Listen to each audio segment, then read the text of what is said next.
Hey, okay. So, this whole thing with video games, it, you know, I've been hearing this for a long time. It seems like every time something happens, video games are violent. I've been playing video games since I was 3, 4 years old. I've,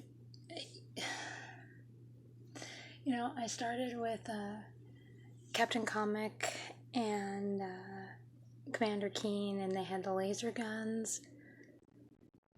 And, like right now I'm playing Indiana Jones. You push a button, and,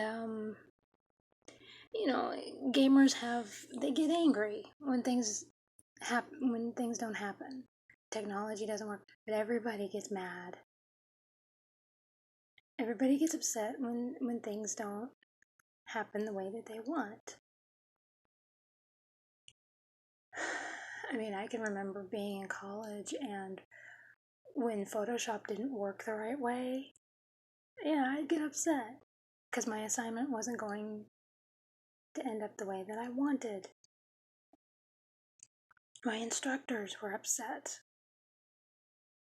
And I'm sure that in the culinary field and in the fashion field, every single field,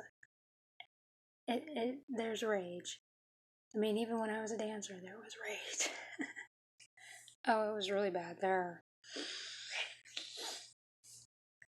My instructor would get upset because we weren't doing things the right way. Why aren't you doing? Well, I even talked about Rudolph Nureyev. That was rage. And so it's just there's a rage there, but it settles. Everybody gets mad, and oh man, yeah. But people are overreacting again, like usual. You're targeting the wrong people. Video games are addicting. Oh yeah, I remember when the EverQuest thing happened when I was in high school. I had a friend who fell into that. She didn't get to graduate with us. And there were a lot of people who felt, they weren't going to work. I guess Fortnite is like 100 times worse than what EverQuest was when I was in high school.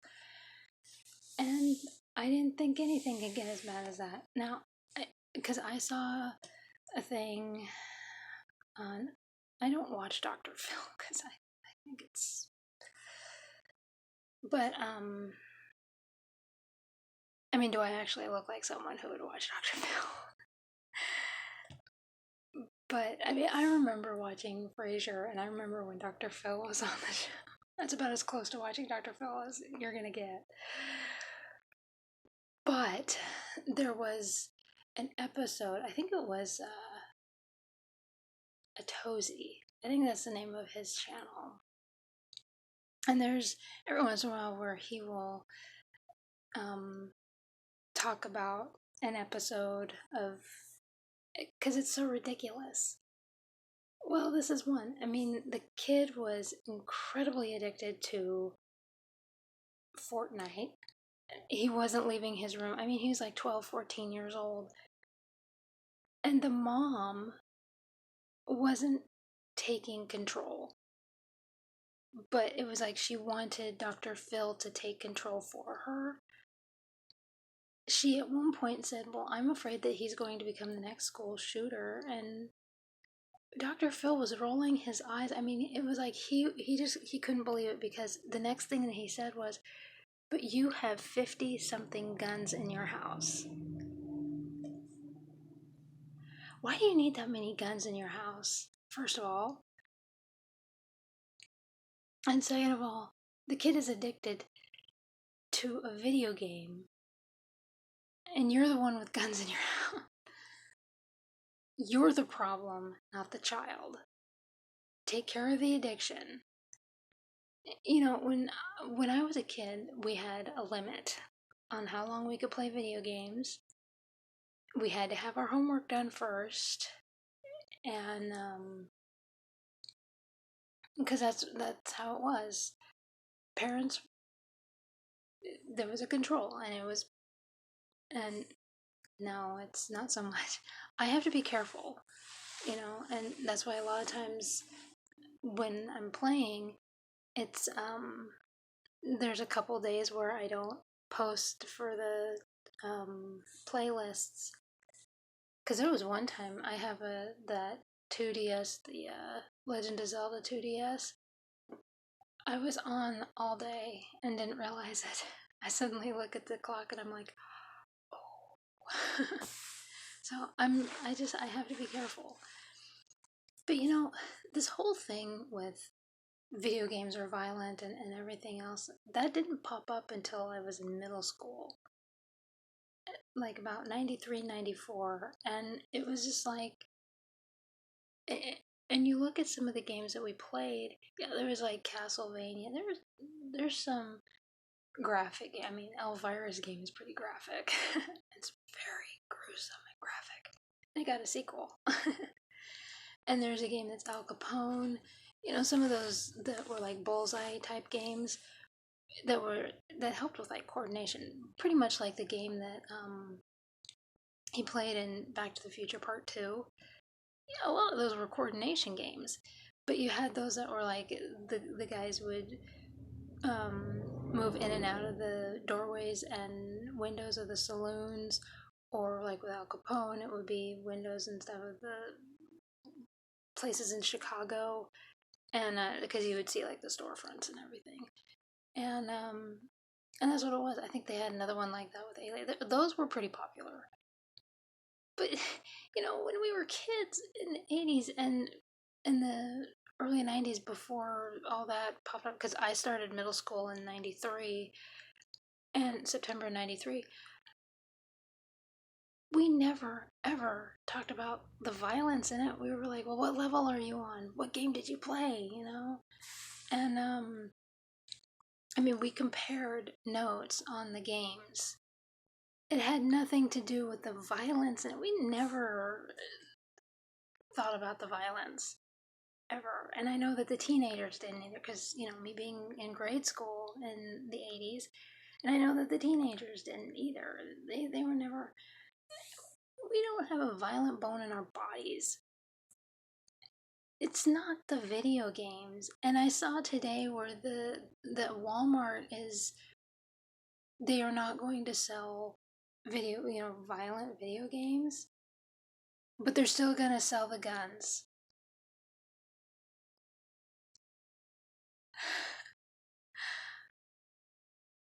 Tell me how that makes sense. I mean, I've got like you see it right here, all these and everything, and you see it right there, and you have all of us who, there are those that their reality is the video game. They're not hurting anybody or anything like that. Or it could be that, their life was so destructive, like their home life was so destructive, and as an adult, they would rather stay in, I don't know, like Hyrule or something, and so they're cosplaying those characters. They have all the memorabilia all over in their apartment or their house or whatever. They're content. Maybe they had an abusive life growing up, and so living in Hyrule as an adult, it helps. I have never known them to be violent or anything. Leave them alone. I mean, like I said, being obsessive, it is addicting. Yes, it is. And that's one thing to be a little concerned about, is the addiction side of it. Because, like the friend that I had that didn't get to graduate with us because of EverQuest. And now with Fortnite. It's addicting. But instead they want to go this route again. It's like a broken record. And it's like, no. I mean, I've played games with like I said, with Indiana Jones, with the gun. You push a button. I'm so scared of guns. You will never see me near a gun. I took one fencing class. I I was terrified of that sword. I just, I couldn't, and he was, and the teacher was like, well, you know that we have protective gear on, right? And it's not gonna hurt us. I'm like, okay. I just, weapons and myself are just so, it's like, and that's the thing, is that we know that it's not real. We have enough common sense to know that it's not real. You know, like Friday the 13th. I have the worst Friday the 13th here. And I'm not going to pull it out because it's got stuff on top of it. But, you know, like Friday the 13th. Yeah, there were video games that are graphic. But you want to know something? I happened to mention, I don't remember who I said it to, but there are movies that are far more violent than these video games. You're coming after the wrong source of entertainment. Because it's like the movies, these directors and producers and everything, are trying to outdo each other with the graphic content. And there are books that are, I mean, Sir Arthur Conan Doyle wrote a book that was pretty darn graphic and violent. And it wasn't one of his Sherlock Holmes. It was one of his other ones. But I'm pretty sure it was Conan Doyle. But anyway, so are we going to ban movies and books now? You know, and there are people who I have seen paintings that are extremely graphic. It's everywhere, unfortunately. You can't take it away. But the fact of the matter is that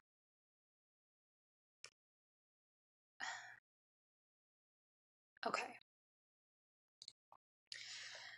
There was somebody that I knew in my life. I cut this person out of my life because they were extremely violent. They used violence to get what they wanted. Well, yeah, they played video games and they played violent video games. That didn't make them a violent person because they were also just drunk all the time. So what was it? Was it the violent video games? I knew other people who played those video games and they were perfectly fine. No, it was just they had a system. In order to, they used fear and violence to get what they wanted out of people. That's what they did. That's what this person did. And so it wasn't the games. Because I knew about 5 other people who played those exact same games and they weren't violent at all. And so yeah, just because one person is violent and plays those violent games does not mean that everybody who plays that game is violent too. That's just the bottom line. No, it's not the video games, and it's not the movies, and it's not the books, and it's not the paintings, and it's not. No. It doesn't matter where you see it, it's there. Unfortunately, you can't hide people from it. I mean, this has been going on since the dawn of time. I mean, the ancient Romans, they look at what they used to do in the Colosseum. That used to be entertainment. So, technically we're like the ancient Romans. just not as graphic as they were.